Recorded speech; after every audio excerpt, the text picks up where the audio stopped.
Back, shop rats. Today we're back on the Golden Mullet project. Going to start stripping down these heads for the 413. Let's watch the show intro. I'll see you in about 6 seconds. I'm Mike. This is My Cars Shop. As most of you know, I don't plan ahead a whole lot, except to try to make sure that I'm plenty of episodes ahead on the channel. And I've just been tired. A lot of stuff going on. And I had just done the episode on camshafts and valve train geometry, and I thought, well, I got the heads out anyway. I might as well take some time and just strip these down so I know what I'm dealing with. So I thought I'd take you through that today, pulling the valves out of these heads and cleaning them up a little bit and seeing exactly what we got. From the last episode, if you saw it, you remember I said these are 5/16s. These are a decent head. Not great heads. They got the 208 intakes and 160 exhaust. The exhaust side is a little bit small, but if we're going forced induction, that's not going to be that big a deal. I don't think I want to spend the money to punch these valves out bigger. We don't know if these heads are even any good. If they're not, we're going to go ahead and probably use some Edelbrock aluminum heads. These have the 76cc chamber, so that's a number that's important to know when we're going ahead and speccing out the pistons and so forth that we're going to need to put the short block together.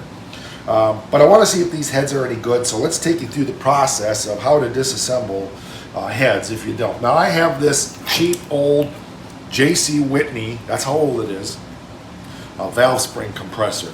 It's awful. It doesn't work worth a crap, but we're going to use it because that's what we have.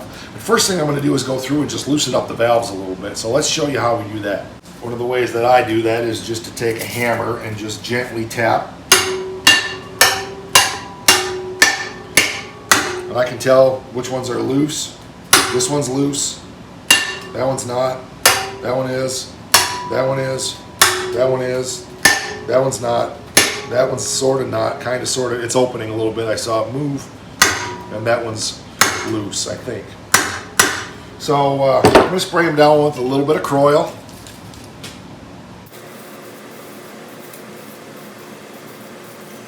And of course up around the keepers.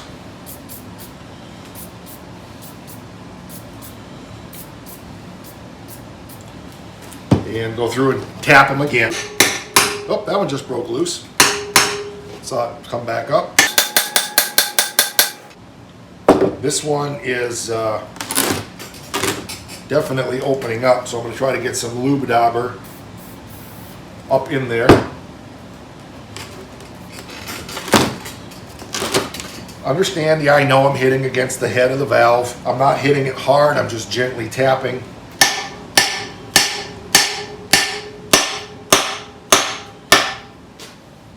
That one doesn't want to come back, but let's, I'm using the wooden handle on this end. Okay, that one's coming loose.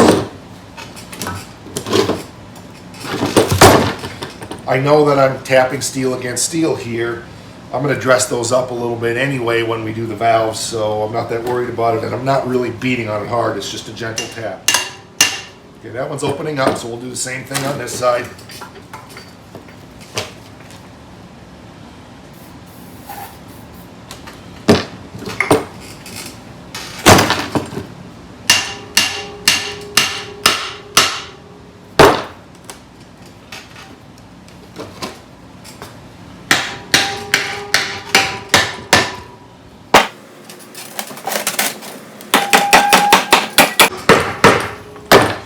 I'm using the wood because I'm hitting a lot harder.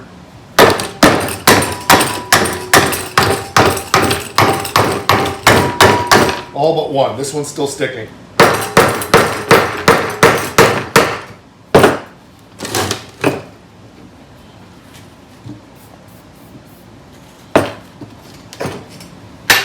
Boom.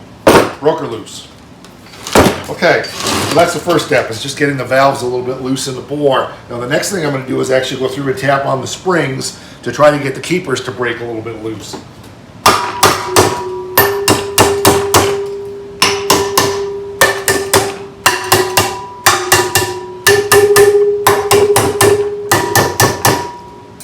Again, I'm not hitting it real hard, I'm just getting things broke loose. I want to emphasize, yes, I know using a metal hammer against the metal valve can mess the valves up. I've done this a lot. I don't see any, I'm not sitting here wailing on it, okay? I'm just gently tapping for one thing. I've done this a lot and I've learned, there's a lot of different ways you could do it. I could use a piece of brass. If I had a brass face hammer, that might work, but anything softer doesn't quite transfer the force through as much. So this is just what I've done. Never messed up a valve in all the years I've done this, so it's just experience. If you do it yourself, just be careful.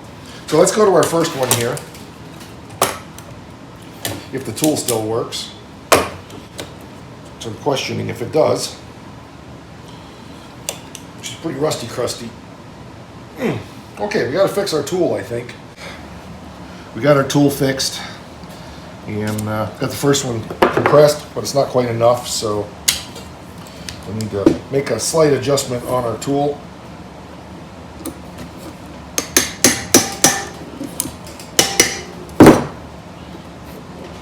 She's a piece. She's a cheapo. There we go. But it works. I think I paid $20 for it like 30 years ago. I bought it to do the heads on my first 340. Okay, so the little keepers are almost out. You really shouldn't put your fingers in there like that because they could slip and pinch, so don't do what I do.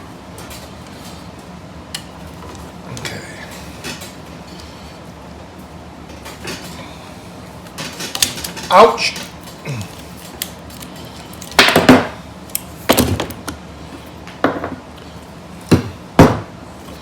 Okay, so there's our first one.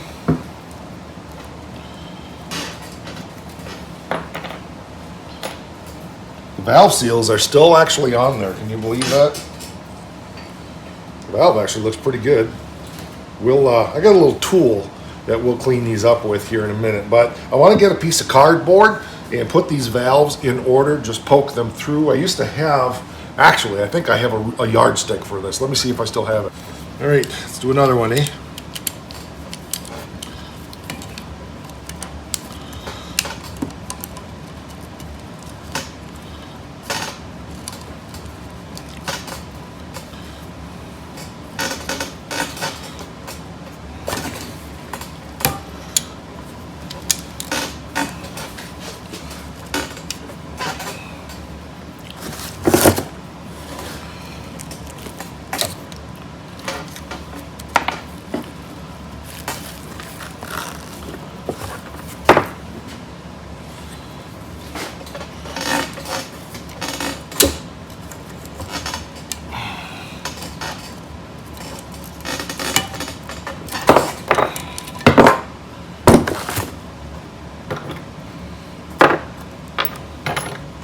This was one of the valves that was stuck, so we're going to have to work a little bit to get that out of there probably.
Okay, it's going to be a lot of lather, rinse, and repeat from this point forward.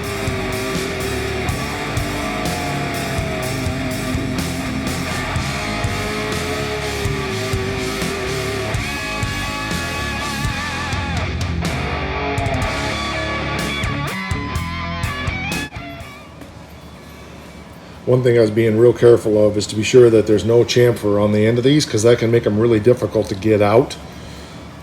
These are not. They're in good shape. But again, it's one of those things you got to be aware of. to make sure that there's no little mushing or anything like that up here. And it's good and straight on this one, so that wasn't why we were having a hard time getting them out. It's just there was rust and they were stuck, so all good. But you know, there's a method to my madness on all of this, so just want you to be aware of that issue, because if this is mushroomed up here, then you're going to have a heck of a time getting it out of the guide, and you'll mess up the guide.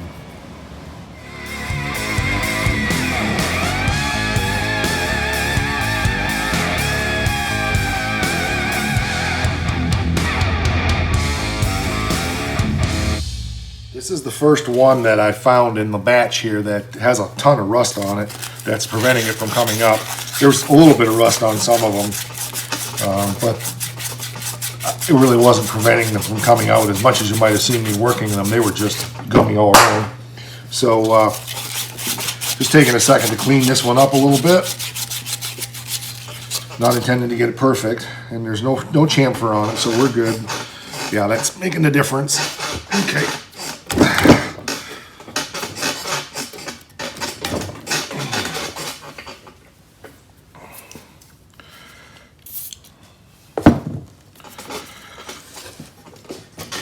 There we go.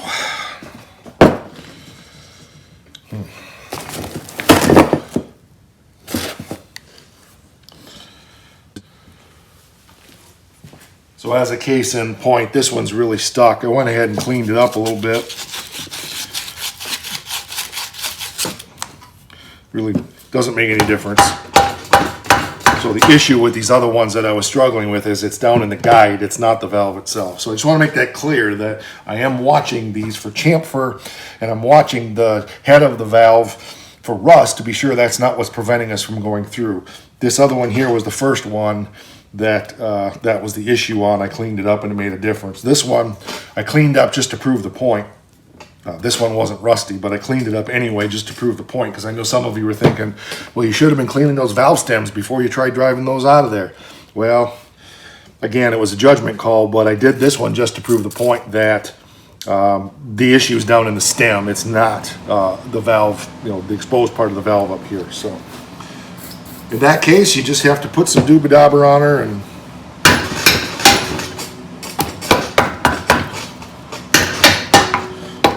just work her.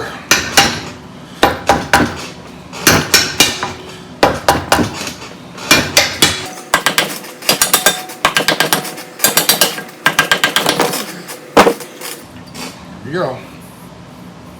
Yeah, there's definitely rust down in this part of the valve, so probably going to have to at least knurl the guides, if not replace them. I'm not against knurling valve guides at all.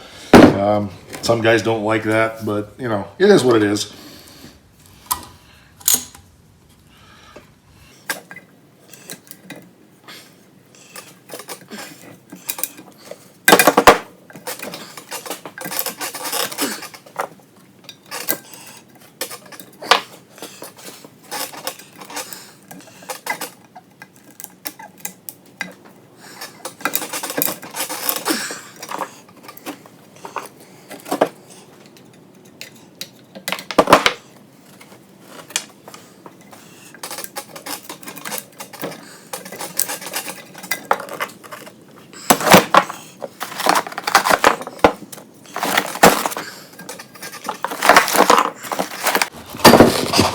Okay, we stripped one head, so I want to clean some things up here, and we'll show you what we got.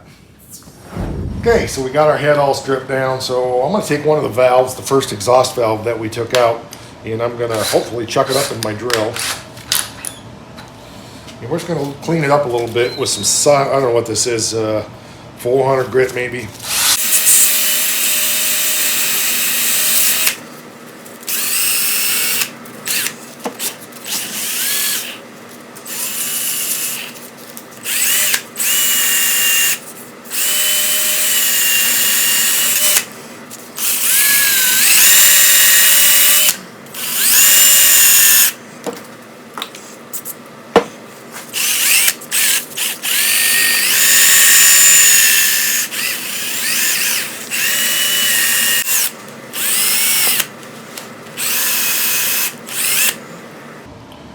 Okay, let's see what we got. Okay, so our valve is cleaning up pretty good. Here's the things we're looking at. face of the valve itself, it's worn, but it's not terrible. The biggest thing is to know whether or not this valve is salvageable is the margin right here, which is this straight gap. There's a spec on that. I don't know what it is yet. I can look it up, but it's the idea that you need to be able to grind this surface here flat again so it's nice and perfect and still have some good margin. Now, I got a quick dress-up tool that I've used sometimes. It's not intended for me to finish the valve this way, but I'm going to throw my quick dress-up tool on this and just dress that face just a little teeny bit and just see exactly what we got by cleaning it up a little bit better. Okay, so this is actually a little tool I've had forever, and I don't, I've actually done engines I don't care about. I've done dressed valves like this and put them back together again. They work well, but it's not intended to do a full valve job, that kind of stuff. It's just for dressing the faces a little bit. But anyway, I'm going to go ahead and run this real quick with the drill and just touch that face up a little bit. It's not, I will grind these properly. I just want to get a feel for where we're at with it right now.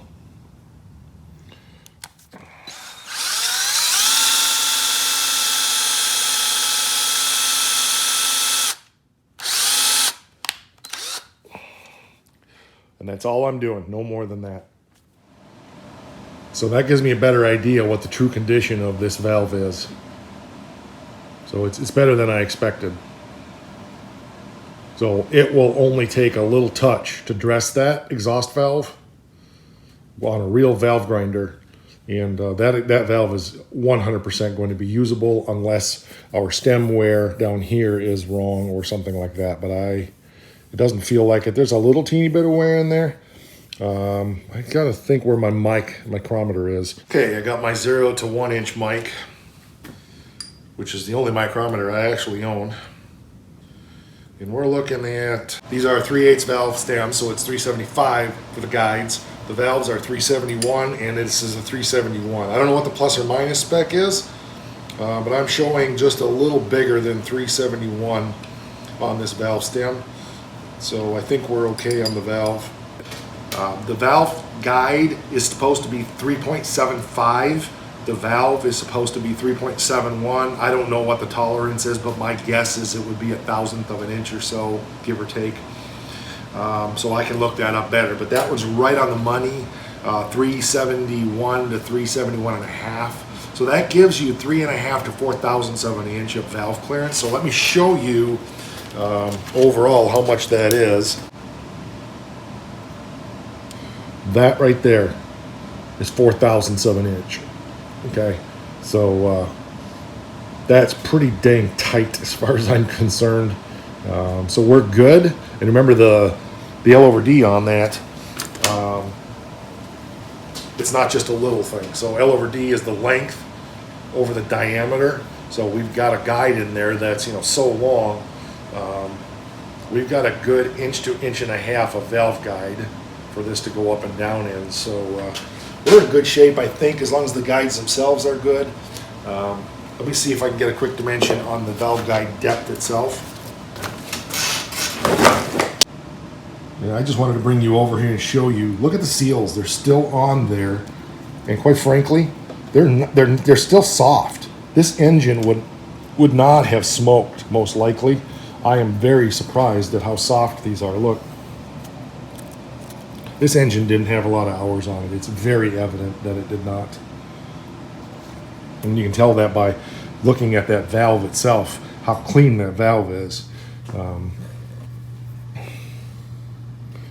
There's almost no wear. These valves are like new.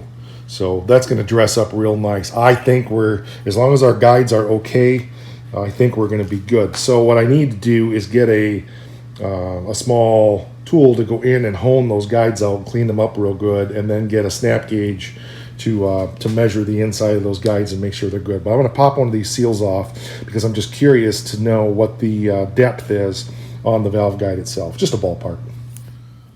So the guide is 2.2. So that's how much, of that goes up and down in there. That's a fairly long length on those valve guides. So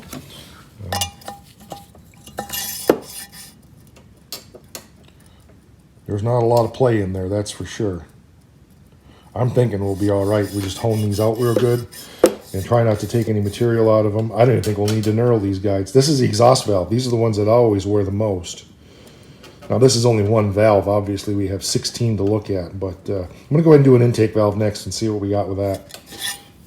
We're just gonna do lather, rinse, and repeat on the cleanup process and run it across the stone real quick.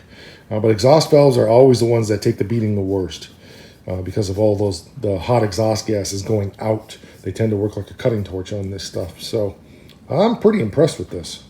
Okay, here is our intake valve. Quick dress, like I said, just to clean it up, not to grind it. Margin is good. This thing is, I mean, really, I almost could just do what I'm doing here and put these valves back in and just grind the seats. So let's get a wire brush over on the seats and see what we're looking at for the seats and see what kind of shape they're in.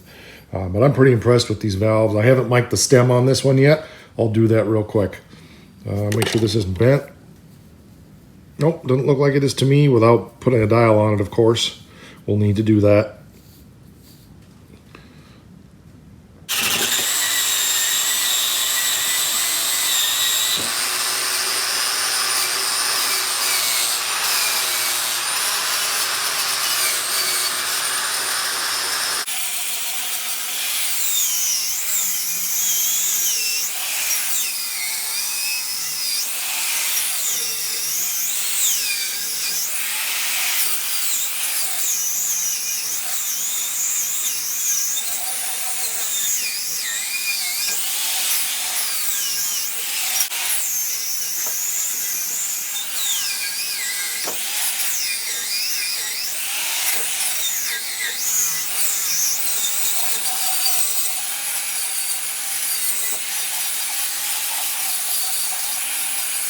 There we go. We got her all tore apart. Cleaned up a little bit, not much, but just enough. Our valves, of course.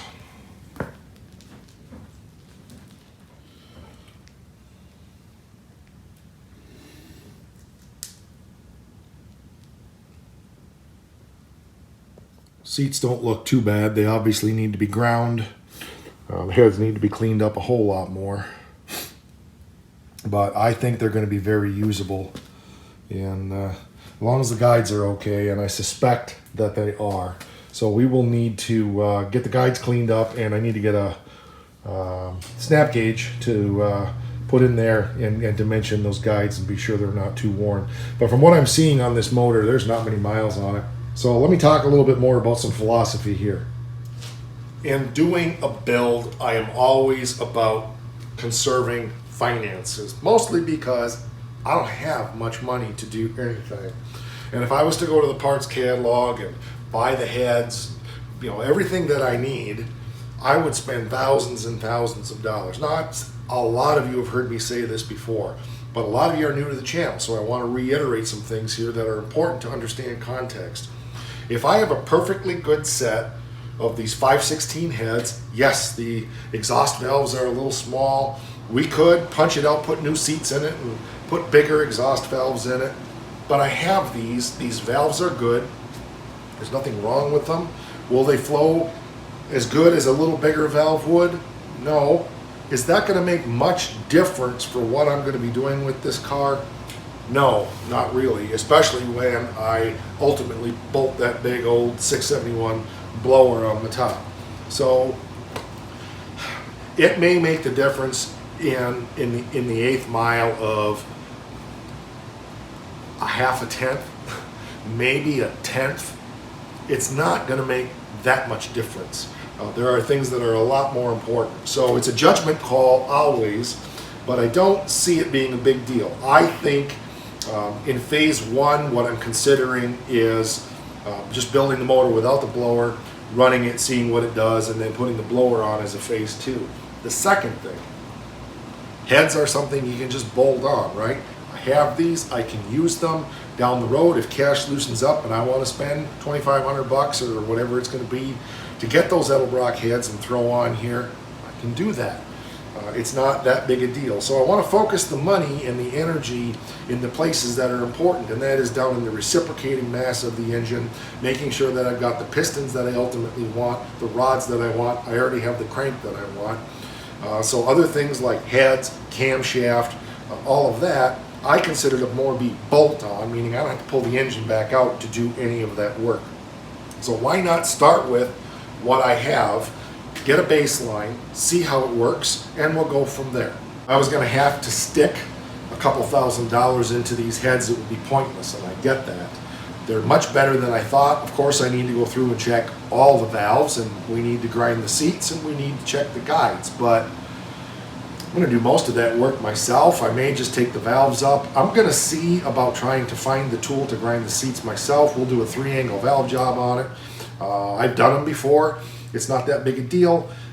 So context, context, context. Remember, everything about My Car Shop is doing things the old school way. It's not about opening up a parts catalog and throwing money at stuff. It's about making do with what you have and still knowing where the money needs to be spent, where you shouldn't compromise, and what you can experiment with and see what you can get away with.